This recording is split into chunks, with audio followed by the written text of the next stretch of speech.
Bonjour du Kerala, j'espère que d'autres personnes auront la chance de venir ici et de pratiquer le Hatha Yoga avec Sylvie Clément.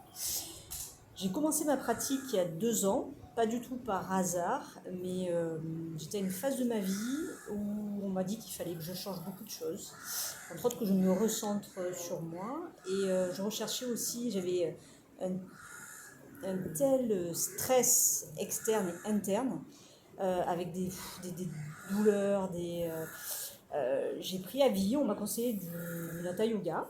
Et comme le hasard n'existe pas, j'ai eu la chance de faire une séance de yoga à la note épicée avec Sylvie Clément. Et pour moi, ça a été une révélation. Premièrement, les séances sont très longues. Du fait de mon travail, je ne suis pas très relaxée dans ma vie, on va dire.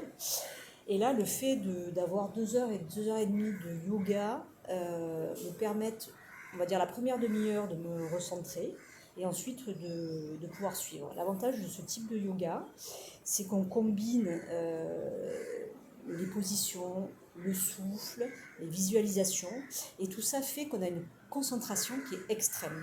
Un avion peut tomber à côté, on ne l'entend pas. Et ça, c'est fabuleux, parce qu'on est juste recentré sur nous, sur nos sensations. Moi, j'étais pas du tout adepte du yoga, je suis vraiment une néophyte. Et je vois vraiment maintenant la différence lorsque Sylvie a la chance de passer 3 mois en Inde, de pratiquer le yoga avec d'autres personnes qui n'ont pas forcément cette rigueur, cette façon d'enseigner le yoga. Et ça me manque en fait. Moi, juste les positions où je suis frustrée, j'ai besoin de ces souffles, de cette concentration, de cette visualisation pour que tous mes sens soient recentrés sur moi et sur ma pratique. Et effectivement, physiquement, j'ai vu un changement dans la souplesse qu'on perd avec les années, mais surtout mentalement. Alors des personnes mal intentionnées à qui j'ai parlé de mon bien-être et je trouve de, de ce bénéfice et de ce calme que m'ont apporté le yoga depuis ces 2 dernières années, m'ont dit on verra la différence quand tu mettras le pied derrière la tête.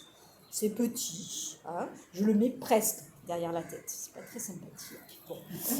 Mais non, ça m'a énormément apporté et donc en plus nous avons la chance, surtout sur de longues séances qui parfois durent 3 heures, de faire certes des figures, puis de la méditation, puis du Nidra Yoga.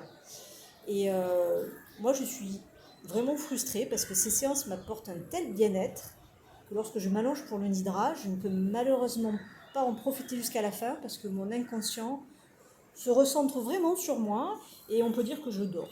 Bon, c'est faux, hein, je suis persuadée que j'entends tout ce qui est dit, mais consciemment, je n'en ai pas la même saveur puisque je suis frustrée de ne pas pouvoir le suivre jusqu'à la fin. Donc, ce que je fais parfois, c'est que j'enregistre les séances et que je les repasse dans mon lit et où je peux enfin en avoir le bénéfice. Sauf que, je vous dis sincèrement, ça ne se passe pas à la fin des séances de yoga, le bénéfice n'est pas le même. Parce que je n'ai pas eu cette première phase où je suis déconnectée du monde réel, où physiquement je suis beaucoup mieux, parce que peut-être que certains sont fatigués par les séances.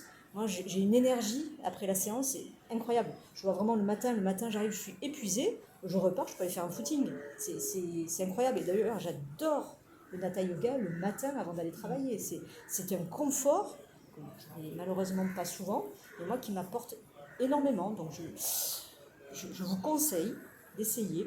Bon, si c'est avec Sylvie Clément à la Ciotat, c'est encore mieux, mais peut-être que pas tout le monde a la chance de vivre dans notre beau sud.